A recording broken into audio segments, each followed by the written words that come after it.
Hi guys, good afternoon, good evening. This is Chef John and good morning. Maghihiwa nga pala tayo ng salmon ngayon. Pakikita ko sa inyo ha. Naka-live tayo. Naka tayo. Okay. This is my friend, Mr. Abet. This is my staff here. Kailangan kakaliskisan nyo muna. Matulin lang naman gawin to. Kaso nga lang, i-ano ko lang sa inyo paano pagkatay ng malaking salmon. 4 to 5 kg to. Medyo okay naman, maganda yung salmon sariwa. Pakita ko sa inyo kung bakit sariwa ang salmon ha. Paano makakita ng sariwa? Tingnan niyo yung ano niya, hasang. Ang ganda, di ba? Oh. Kasi tatagal siya ng matagal. Kahit i-ano mo siya. Freezer chiller. Kumbaga yeah. Tsaka ako hindi ko binabasa ang salmon para matagal ang shelf life. Hindi binabasa ang salmon.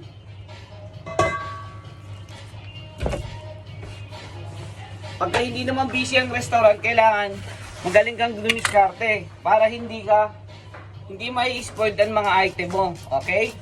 Tama ba ako? Kailangan marunong kayo mag-control sa kitchen, syempre.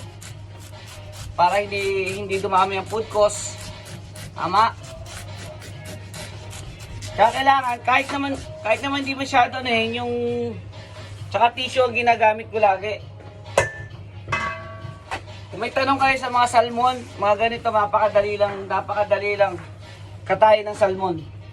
Siyempre, di ko ginagamit yung yung chopping board natin, blue, tsaka dapat blue. Sorry kasi dapat blue to.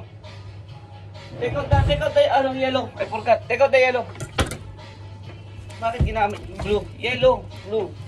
Okay, sorry. Ito blue. Mali kasi. Okay? Guys, pinatanggal ko kasi maliit lang yung chopping board ko kasi. Kaya kaya pinagdugtong ko yung pula tsaka Okay? Oh. Tuwain muna yung ulo, baliktad. Tuwain ulit ang ulo.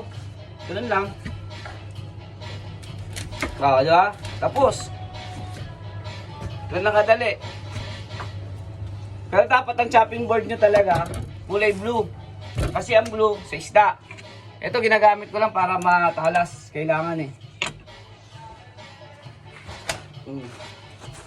Okay na, hindi ko babasain yan.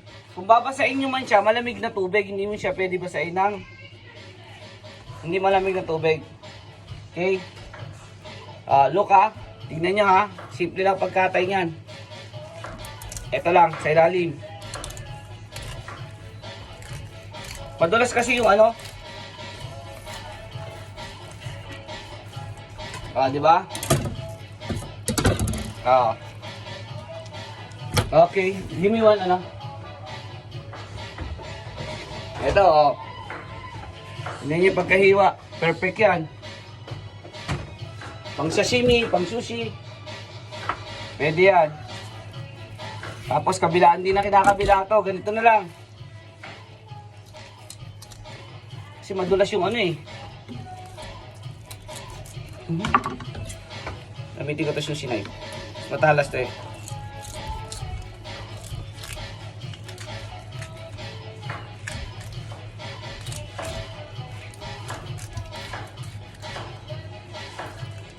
Pero mag-ingat kayo sa paghihiwa Hindi biro yan. Tapos na. Di ba?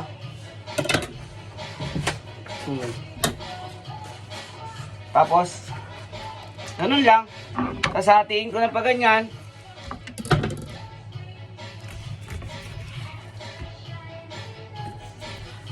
Yan. Guys, ganun lang. Tapos guys, gagalitin natin.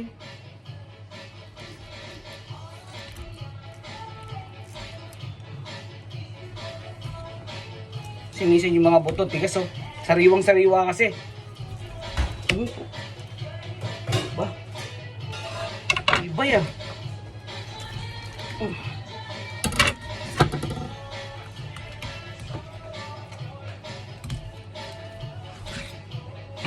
Yan.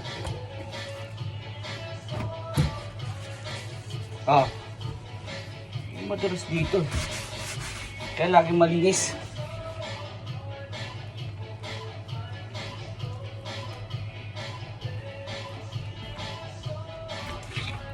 Yan.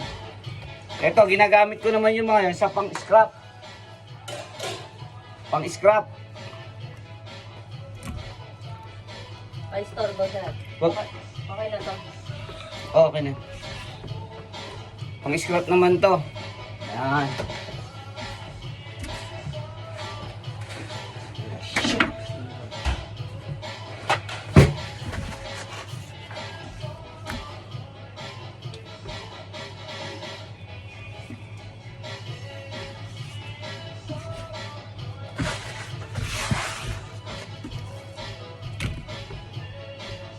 Tinatagal ko ngayon yung mga para pang sashimi.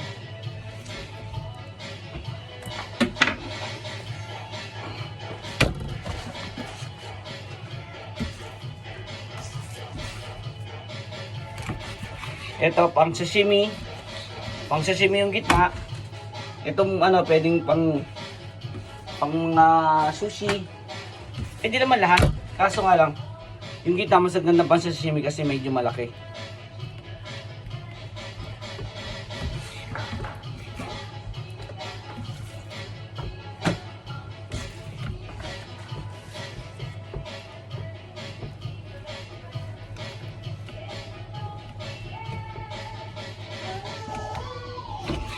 Guys, finished product guys.